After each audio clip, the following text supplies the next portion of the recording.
I don't know if you guys can hear me because it's kind of loud out here. I'm gonna wait for some people to come on. I want to take a moment and go live with you guys. Check out that new growth. Hello, what's up, Dave? What's up? I'm just waiting on some people to come in, so I gotta repeat, or they could just go back. What up? What's up? What's up, sis? Hola, hola. I was just wanted to tell you guys a little bit about myself and what my spiritual experiences are. And I'm just waiting on maybe a couple more people to come through. It's not going to be a long video. And I'll be willing to answer any of y'all questions. So, I guess I'll just go ahead and get started. So, in my Papa Legba video, hey, what's up? What's up, Austin? So, in my Papa Legba video, I had told y'all that Papa Legba had sent me somewhere, and it was a place that I had died or whatever, and I had made it past this level. So I wanted to share with you guys where that place was, because Spirit is now telling me that it's okay to let y'all know what the situation was about and what the situation was like. So that was a pretty traumatic situation, and the reason why I'm gonna say it's traumatic is because I didn't know that I was walking into a test. At that point, like, Papa Legba was just like, go ahead down to this African bookstore. Yay, you're African. Yay, Go to this African bookstore in Nebraska. And I didn't want to tell y'all where it was because that portal, I guess, was still open at that point in time, because Papa Legba was like, just don't tell anybody until you're out of Nebraska. But since I'm out of Nebraska, I can let y'all know what it was. Okay, so when I first came to Nebraska, it was this African bookstore there that I had run into a couple of people, and it's real popular, and they was telling me about it or whatever. So this is also gonna run into the story about how I got that gold necklace that I showed y'all in the video as well. So Papa Legba was like, after he came to me, he opened up my third eye or whatever, he was like, I want you to go to this bookstore and see if there's any books on the Yoruba tradition or whatever in this bookstore. And I'm like, all right. So I get in my car and I drive down to this bookstore. Something told me to cover my head before I went in there. I'll be wearing my head wraps, y'all, like the queen that I am. But something told me to cover my head when I went in there, and to like protect myself or whatever. So when Papa Legba told me to go down there, I Googled it or whatever, and everybody was like, it's this nice old man and he works in there and whoop, whoop, whoop, and he's so sweet or whatever. So I was hyped because it was just all good reviews on the thing or whatever. So I get to the store or whatever, and I immediately, like, I walk into the store and I look around and I ask him, did he have any books on the Yoruba tradition, or if he knew who the Orishas was. And he said, no, I don't know who they are, but I got this poster in the back or whatever, and it's of the 7 African powers, and you can look at that. So he leads me to the back or whatever, and this old ass man. He leads me to the back, and sorry y'all, it's a little traumatic for me still. So he leads me to the back or whatever, and he shows me the poster, and I'm like, oh, okay or whatever. So I'm asking him, because I'm like, do you know anything about the Orishas or the 7 African powers or anything like that? And he was like, no, never heard of them. But I could tell he was lying. Like, I knew he was lying. And this is the old ass man. He was like in his 80s or whatever. And he was like, no, I don't know anything about him or whatever. And he was like asking me, do I know who the goat Lucy was? And I'm familiar a little bit about the goat Lucy or whatever. So I was like, I know who it was. And he was like, that's East African tradition, the goat Lucy or whatever. And I'm like, okay, well, I'm looking for West African tradition. And he was like, all right. So immediately when I asked him that, like, my spirit was telling me something was like wrong and you need to get out of there. So I'm like, all right. So I go to the counter or whatever. I grab my little sage sticks and like some little African incense and perfumes or whatever. And there was this necklace there. There was a necklace in the store, and it was glistening. And the spirit was like, that necklace right there. What's up, Phoenix? Ashe, shout out to Phoenix, y'all. And so I'm looking at this necklace, and the spirit was like, you need to get this necklace out of the store or whatever. So I get the necklace, and I said, I want this necklace right here before I leave. And I know the spirit is pressuring me to get the fuck out of the store or whatever. And so I get the necklace, and I try the necklace. No, I say, this is the necklace I want. He goes up to it, and he grabs it down or whatever, and he tries to put the necklace on me.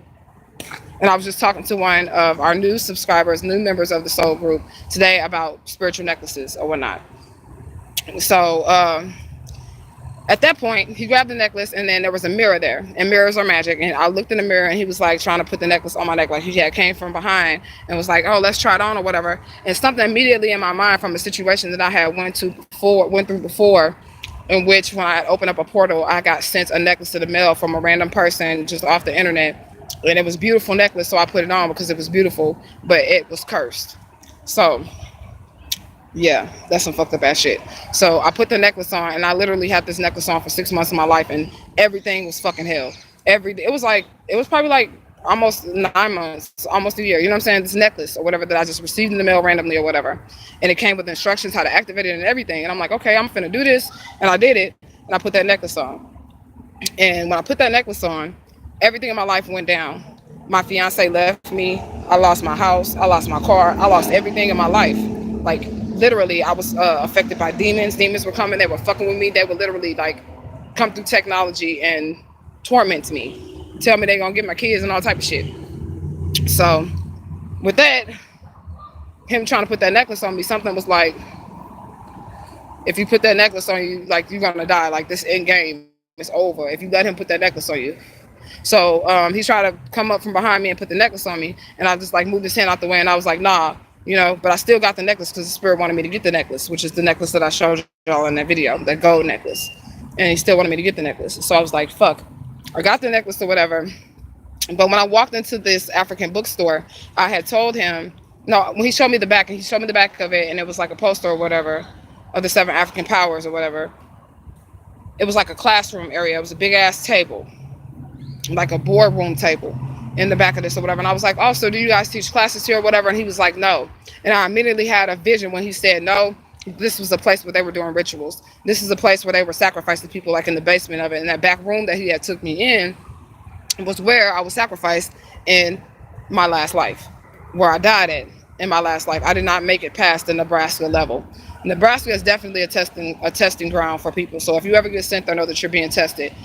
It's not for you to stay there and live there. But basically, that's what had happened. The old man, when I left out of there, the spirit basically had told me what was up. And this is right, damn right. The spirit told me what was up. And the spirit told me that had I allowed him to put that necklace on me before I cleansed that necklace, then he would have been able to like entrap me and then somehow kill me in this bookshop. And this is an old ass man, and I could tell that he was upset because he kept trying to get me to stay. He kept trying to get me to stay. So after I got the necklace, after I purchased the necklace, the spirit told me to buy it. After I purchased the necklace, I'm trying to get out the door, whatever. He kept trying to get me to stay. After I left, the spirit basically told me that he was waiting on me to come there. That old man, he was waiting on me to come there. And he was waiting on me to ask him a specific question. And that specific question was about the 7 African powers, the Orishas, or whatever. That's what he was waiting on me to ask. And he knew that the person that came in there and asked that question was the one that he was supposed to sacrifice. That was the one he was supposed to kill, the one he was not supposed to let out that door. I got out that fucking door. I'm just gonna say, no, I'm just gonna say that out there. Like I got out the door or whatever, and the spirit told me like basically don't ever go back there. And I did never go back there, and they told me not to reveal the location of where this was because this is a portal that's open right now in Nebraska, and people die there. People do die there, and I know because they were gonna kill me there. And if I would let him put that necklace on me, he would have been able to enslave me, and then they would have sacrificed me. He would have got me coming back there and all that other shit. But he was not supposed to let me out the door, and I could tell he tried to keep his like facade up or whatever because it was a spirit that was in him. As he was getting there and trying to talk to me like, oh, look at this, trying to keep me there longer. And the spirit was like, get the fuck out of there, get the fuck out of there, get the fuck out of here now. After I got the necklace, you know what I'm saying? He kept trying to get me to stay there and kept trying to get me to talk to there, whatever. I mean, I'm like out the door, and he's like, yeah, you know, you should come look at this. Wait, look at this. He was upset in his spirit that he failed his mission because he was supposed to get me. He was supposed to kill me. He was supposed to sacrifice me. So that's where Papa Legba had sent me. And when I got home is where the traumatization came in because I was like, what the fuck, Papa Legba? Right, that is like some Hansel and Gretel type shit. Like, for real. Right, that's what the fuck was going on. I was like traumatized. So that was the traumatizing part for me with when I get home and I know exactly what the hell was about to happen to me. When I figured out that really was a test and this was a life or death situations. Sometimes when the spirit is testing you, you don't know whether or not it's a life or death situation, but you need to be on your shit because 9 times out of 10, it probably is. You're just not aware of it. because he sent me into that shit. Because I sure got home and I was like, Papa Leg, but how could the fuck could you send me in a situation like that? Like, I didn't cry or nothing like during the situation, but when I got home for like 3 days, I was fucked up. I was like, wow, like I I was finna die. I was finna die. Like, I was gonna really fucking die. And this is also happening after like my 33rd birthday and them trying to kill me on my 33rd birthday, because you know those numbers are sacrificial numbers, and you can, the universe will accept certain energies because portals be open in those time frames or whatever when you get certain ages or whatnot. So that was like the fourth time they tried to fucking kill me. Spirit, not Papa Legba, but there are also opposing forces or whatever. So I wanted to talk about that because that is a spiritual experience, and I also wanted to let people know that you don't need to be like, initiated or whatever. Your initiation is your life experiences, your spiritual experiences. So the second story I wanted to talk about, let me see how much battery I got left. I got 31. All right, 31%. So this still ain't gonna be long. Second story I wanted to talk about is something else that the spirit had revealed to me after the fact. So when I was 17 years old, I got married. And Oya is my spiritual mother. And Shango would be Oya's husband, because she was one of Oya's wives or whatever. And when I was 17 years old, I got married. And when I was 19 years old, I ended up birthing some twins. But before that, I was married to an abusive husband. He was 19 when we got married. I was 17 when we got married. Before that, I was married to him, and he was abusive. And the first child I ever got pregnant with, he beat that baby out of me. So after I lost that baby, the spirit was like, you need to get out of that situation. You need to leave. You need to do all this other stuff. But I didn't leave. I didn't listen because I was 17 and I was in a Christian mindset. And I was like, this is my husband. I know he got all these issues or whatever, but I married him. So I need to stay with him. So I did that or whatever, and I stayed with him. And when we had the twins, I got pregnant again. And then when we had the twins, my EBGs, we had the EBGs, he ended up physically hurting one of them and trying to kill one of them. And the reason why I'm bringing up this story is because at that point in time when I was 17, I did not realize that was like an Orisha scenario in my life. Because if you read up on Shango, there was the story about him snapping and like killing his family or whatever. And the husband that I had at that point in time was very violent. And he tried to snap and kill me, and then actually did hurt one of our children. Yes, the EBG. That's me, the mother of the EBG. And when I found out that Shango, I found out that Oya was the mother of the twins first, right? And that this woman that has the twins, well, it wasn't Oya's kids, but Oya ended up raising them. I believe they were Oshun's kids. And that's a similar situation too, because I have my EBG, and my EBG are now being raised by my mother, not because of anything that's my fault. Ashe. And that's your mother is an the EBG is an Orisha all of its own or whatever, So with that situation, I was just looking at how the spirit, even at 17, was there, and the spirit, even at 17, was letting me know that this is all one spirit and that we are connected. Because when I look back on it, I didn't understand it, but the energies that me and him had, and he was a fire sign as well, the energies that me and him had were very destructive energies. Yeah, I'm safe. Yeah, that happened. My twins are going to be 16 years old, and I'm going to tell you this. The doctor told me that my baby was going to die. They said she wasn't going to make it through the night, because when we brought her, she was 2 weeks old, 4 weeks premature, and 4 pounds when this happened to her. So dude was a straight, like, killer. You get what I'm saying? And basically, when we brought her to the hospital, she was dead. She was blue already in her mouth and everything. And I'll tell y'all how the story happened.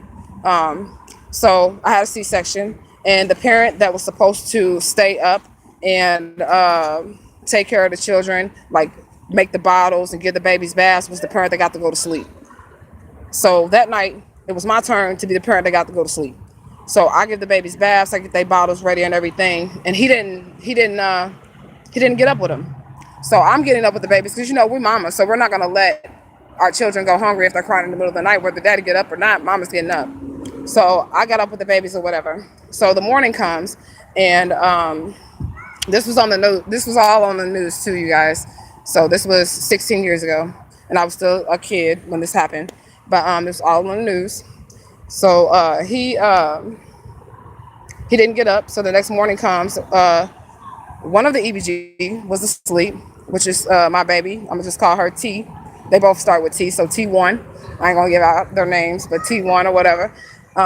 She was still sleeping, so I said, "You take T2 because she's awake and you didn't get up the night before, so I need to go to bed." So I give him the baby or whatever, and me and T1 are sleeping in the basement, and he takes T2, and then about an hour later he comes back, and mind you, our kids are 2 weeks old, they 4 weeks premature. And I don't tell people this story because this is something that I've been dealing with for years, and it's hard for me to even fathom. But now that I've been dealing with spirit, it's easier for me to understand the things that happen and the signs that were there that I didn't pay attention to, which is why I be on my shit when it comes to paying attention to signs. And that's what I be telling y'all, always pay attention to them signs, because the signs were there before I even got pregnant with the EBG, that I needed to leave him the fuck alone when he killed that first baby. But anyways, so where was I at? Oh yeah, so he came back like an hour later, and then with that, he said her soft spot is gone. And I remember the doctor told me that the soft spot shouldn't be gone that quickly, especially like within 2 weeks. So I immediately called the doctor, and the doctor said, "Okay, you need to call 911." So I called 911, and 911 was taking too long, and I didn't suspect that he had done anything to our child, because that's his child. So why would I suspect that he had done anything to our children? Because he asked me for them. He wanted them, like that we were married. These are his children, So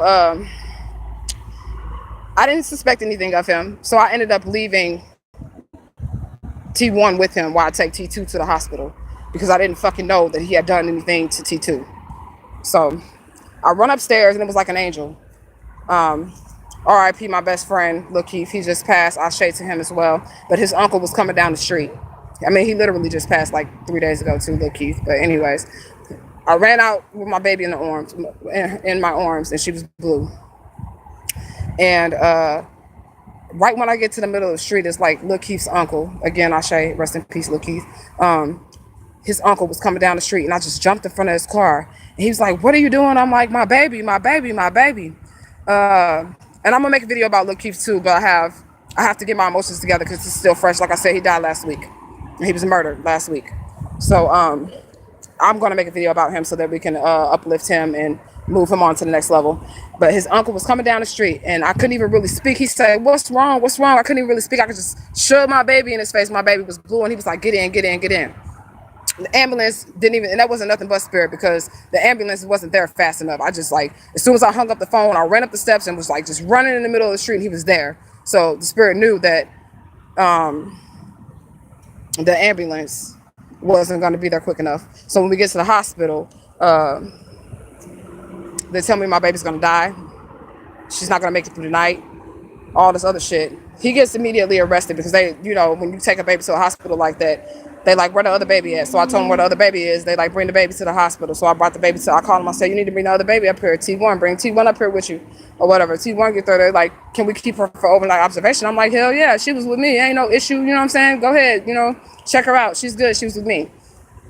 So they immediately separate us, and he leaves in handcuffs. So that was a horrible situation. And he went to jail for 10 years for doing that. And that's why we ended up getting divorced. This is hard for me. So if it seems like I'm like saying, and all that other stuff, it's very hard for me because I really haven't spoken about it for years, because it was hard for me to grasp the situation of what had happened to me. Because as 19 years old, I was married. One of my children was almost half dead. My husband was taken from me and placed in the penitentiary. And then the state had my other child for a watch or whatever, like a health watch or whatever. They want to make sure she was okay. So at that point, I was like losing my mind. But spirit really is good, because when I buckled down and I said that I want to walk my walk and I want to do my destiny, if you save my child, they saved my child, y'all. And I ain't gonna lie to you, because they said she wasn't gonna make it through the night. She said she was gonna die. They talking about call all your family. My family all coming up to the hospital. We finna lose this baby, and I'm devastated. Because all of that happened to me, like just in one, like just like that. Like I just woke up one day and my whole entire life was changed. And that was from me not paying attention to the signs, y'all. That's from me that's that ass whooping that the spirit will give you when you don't do what the fuck they telling you to do. When he killed the first baby, when he beat that first baby out of me, was the time to go. That was the time to leave. And they told me to leave, but I wanted to stay. So I stayed, regardless of what my intuition was saying. And my child, our child, Oh, and I wouldn't change any of this. I wouldn't change any of this. You know, and I'm just gonna be honest with you, because now that I know the power that I have, I can heal her. You know what I'm saying? So that's not an issue for me. But let me tell you what they said. They said she wasn't gonna make it through the night. When she made it through the night, they said she wasn't gonna make it through the week. When she made it through the week, they said she was gonna be deaf. She was gonna be blind. She's gonna be one of them kids in the wheelchair, like no, no, no, listen, like drooling and shit out of her mouth. She's gonna be paraplegic. I'm gonna change her diaper for forever. Is what the doctors is telling me. You know, and then people, what's up? And them people in the hospital, man, that was like so brutal to me. Like for real, I'm a first time mother or whatever. They try to get me to get my baby up. They're like, you're 19. How are you gonna raise kids? And they was like, we know you didn't do it, but you know, how are you gonna make sure that this doesn't happen to them again? And I'm just sitting there like, that's their daddy. Like, what the fuck? Like, that's their fucking. What the fuck? You know, like, that's their daddy. Like, how was I supposed to know that this motherfucker was gonna do something to his kids or whatever? And I was asleep when all this happened. Because like I had told y'all before, the night before didn't get any rest. And I'm fresh out of a major surgery, which is a C-section. I needed to get some rest. You know what I'm saying? So the investigator was like, what if you fall asleep again? And I'm like, what the like, you know what I'm saying? Like, I didn't even know really how to even answer those questions. But long story short, all that shit that the doctor said was going to happen to my child did not end up happening to my child. This girl has trophies all lined in her room from softball. She has mild cerebral palsy or whatever. She ain't blind. She ain't deaf. She ain't in no wheelchair. She take care of herself. She be cartwheeling, swimming. She goes to a regular school. She doesn't have any special school district or any of those things. And she has shaken baby syndrome. So that's a real fucking situation. I just want to let people know that too. So I don't really get on here and spill like none of my, you know, my situations or let y'all into my private life or any of those things. But I thought I would do that today because it's important to know the spiritual experiences that people go through when you're dealing with people and you're letting them into your life and you're letting them know the things that you're dealing with in your life. You need to have somebody who has the experience and the knowledge. So the only way that you gain that knowledge is that you go through something. You got to go through something to get to something. So thank you for that, Ashe Janelle. I mean, I'm just trying to share my story so that you guys can know who I am and know like the spirits have been with me my entire life. Even before that situation happened to me, I'm checking my battery. Okay, so we're gonna wrap this up in a minute. But even before that situation happened to me, the spirit was there and they were saying, don't do this. Get out of this. Don't do this. Look at this. Look at that. Look at this. Look at that. They were showing me that. But I did not pay attention to it. So I just wanted to show y'all my Shango and my Oya connection because of, you know, Oya being the mother of the EBGs and Shango being the one that is the husband of Oya and the protector of the EBGs, and somehow Shango ends up killing his family. And that really happened to me in real life. And I'm a fire sign, which will bring the Shango into my life. And then Oya is my head. So that really happened to me in real life. And that's a real life Orisha story like playing out in my life. But yeah, like I said, it happened 16 years ago. This is the first time that I'm really getting a chance to get out there and talk about it. I'm glad to share that with my soul group. We are growing. My children are fine. I don't want y'all to be like, oh my God, this girl, like, you know what I'm saying? That's just a part of my story. That's something that I had to go through. And my baby T2 is a blessing. And I'm just going to tell y'all something about her too. It was like a couple years back that I was sitting in the room. I was going through my divorce and I was crying. And I got 5 children, y'all. 5. I was crying. And all my babies were sitting on the floor. And they all was looking at me cry. But the only one that got up and got me some tissue was T2, my baby. Like for real, the one that has the special needs. And I want to say special needs because you really can't tell. She's an identical twin. You really, really can't tell. But because she wasn't born like that, so she doesn't look like she has anything wrong with her because she was born normal. This happened to her when she was 2 weeks old. She wasn't born with cerebral palsy. She acquired it from the shaken baby syndrome, and it's mild cerebral palsy. I'm talking about this girl. You're not gonna know. Yeah, you know what I'm saying.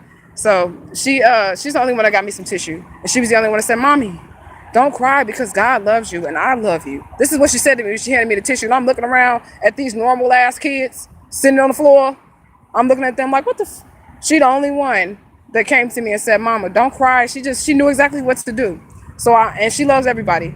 And she doesn't have any hate in her heart. She understands the situation because the being that they're identical twins, that's something that my oldest twin deals with because the other half of her has this situation happen to her. And then my T2, she's like, why am I different than my other half? You know what I'm saying? She's like, why am I different when they both was born normal? So that's something that we deal with as well. But they both are individuals and they both are lovely human beings and they survived this. They definitely survived this because I'm telling you, when I brought my baby to the hospital, she was dead, y'all. She was dead. She was blue. She didn't have a heartbeat. She was not breathing. She was dead. Yeah, she's the strongest person I know at 2 weeks old because she was already 4 weeks premature when this happened to her. And she was beaten for 30 minutes. She was shaken and beaten for 30 minutes. And it takes 5 minutes to kill a child when you're shaking a child, when you're shaking a baby. It takes 5 minutes. It can take two to 5 minutes to kill a child. And she was beaten for 30 minutes at 2 weeks old, 4 weeks premature, 4 pounds and 10 ounces. Like, okay, so this is the palm of my hand. Her head was like at the tip of my fingers and her feet was right here at my wrist. That's how big she was, like super little. Like I could fit her body right here when she was born. 4 pounds, 10 ounces, 4 pounds, 12 ounces. So, I just wanted to share that with y'all. Was there any other spiritual experiences? It's bugs down here in the South, y'all. Lord Jesus. 30, man was definitely possessed. He was actually, you know what I'm saying? He was actually. And when I married him, we were friends and I didn't know the things that he was into. Like I knew that he smoked weed or whatever, but it came out later after we got married that he was doing cocaine. And I remember finding some cocaine one night and I took it from him. Big ass motherfucking mistake. I took it from him because I'm like, okay, this is my husband. I don't want you to kill yourself. I don't want you to hurt yourself. So I took it from him, and then that just caused him to be like more abusive towards me or whatnot. And I'm glad that I went through that situation fucking young because it'll never happen nowadays because I know what the fuck I'm doing now. You get what I'm saying? But when I was young, I didn't know. I was very naive. My parents were like, 17, you want to get married? Sure, why not? Which I would never fucking do. So if any of my kids, they already know. Don't come to me with no shit like that. You need to wait till you're 25. You know what I'm saying? Because of what I've been through. But was there any other spiritual situations that I want to tell you guys about? I don't think so. But yeah, I have 9% on my battery, so I guess I'm gonna go back into my hotel room. I just want to find a spot to talk to you guys and just some quiet. I appreciate y'all. I love y'all. You guys want to hit me on Instagram at beautifullight717. You can always hit my inbox there. You can email me at beautifullight@gmail.com. And of course, as always, and I do appreciate the donations that I've been receiving to keep this thing going. So if you guys want to hit that Cash App, that's Cash App $ Bela or Israel, capital B, capital O, capital I. All right, y'all. Love, peace, and ashe. Ashe to the spirits. Ashe to y'all. Good night.